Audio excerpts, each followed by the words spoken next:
So the story of how the Gospel Garden started is a great story, and it's one that I always want everybody in the parish to know. It's about 8 years ago now, this is our 8th season, that I took a little orientation trip through the food pantry up here, which is just up the hill from us.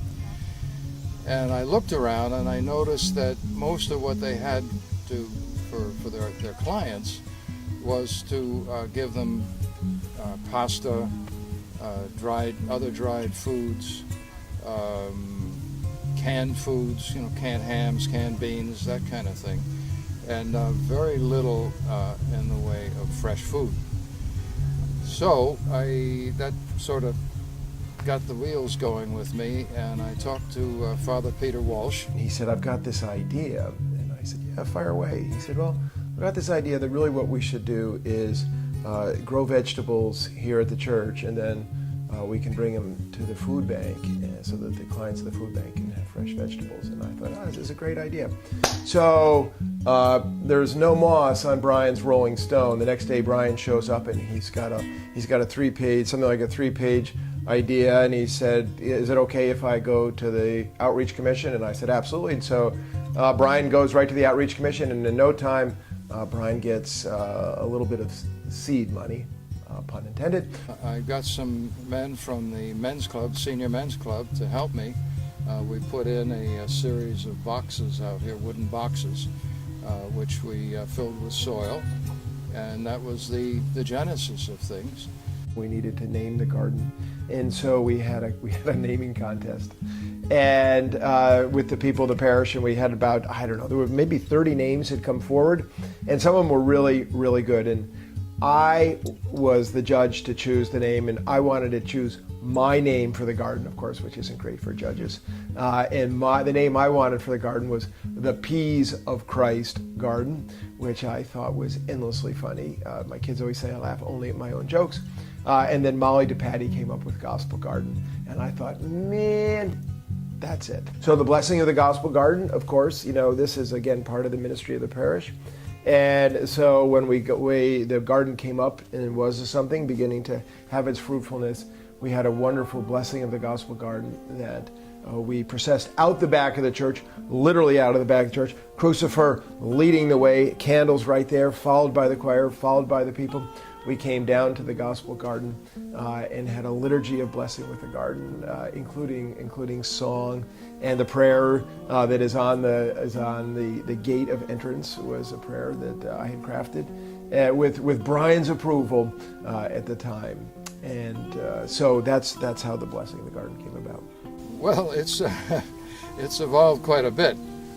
When we took the area over, this was full of trees, and also full of junk that had been thrown over the side. This was where you threw stuff when you were done with it here at St. Mark's. So we had the makings of a pickup truck down below here, more than enough wheels and tires to go around. What he realized was it could be bigger and better, and it could be more. And one of the things that the Gospel Garden has evolved with is that it has become not just a ministry of food that is grown here and given to those who need the food, but the actual making of the Gospel Garden and the growing of the food is itself a ministry. When I first joined the team, we were delivering just to the New Canaan Food Pantry right there. And it was a little bit of just a smaller, tighter operation, less hands helping. And so what we've tried to do is just expand it, and to both where we deliver and to who is welcome to volunteer here.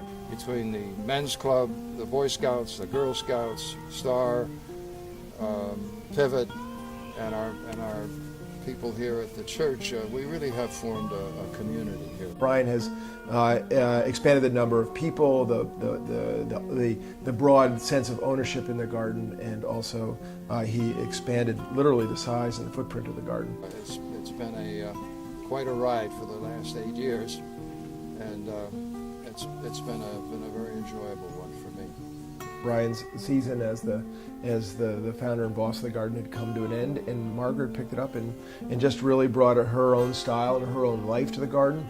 When I took over, Brian said he needed to retire.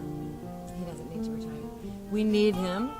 And so I don't really feel like I've taken over. I kind of feel like I've become part of a team, and it's Brian, myself, and then Bob Bouton. Bob Bouton, who is quietly farming and laboring in the garden, also has made a big impact on it.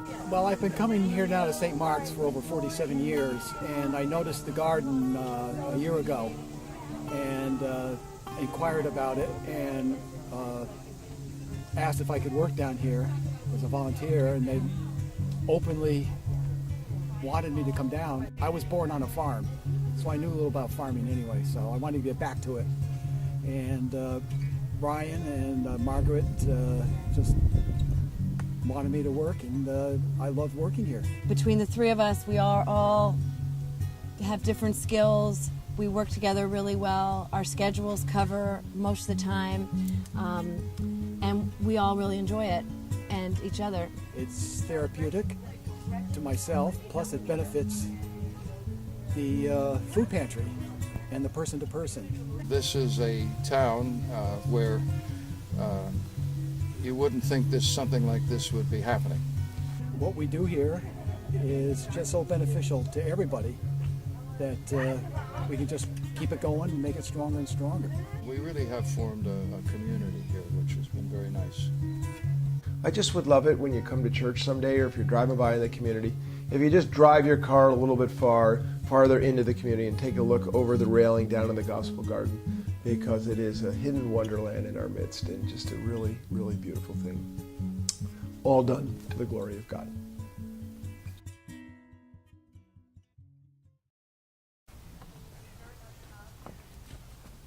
If I'd known, I would have run home taking a shower.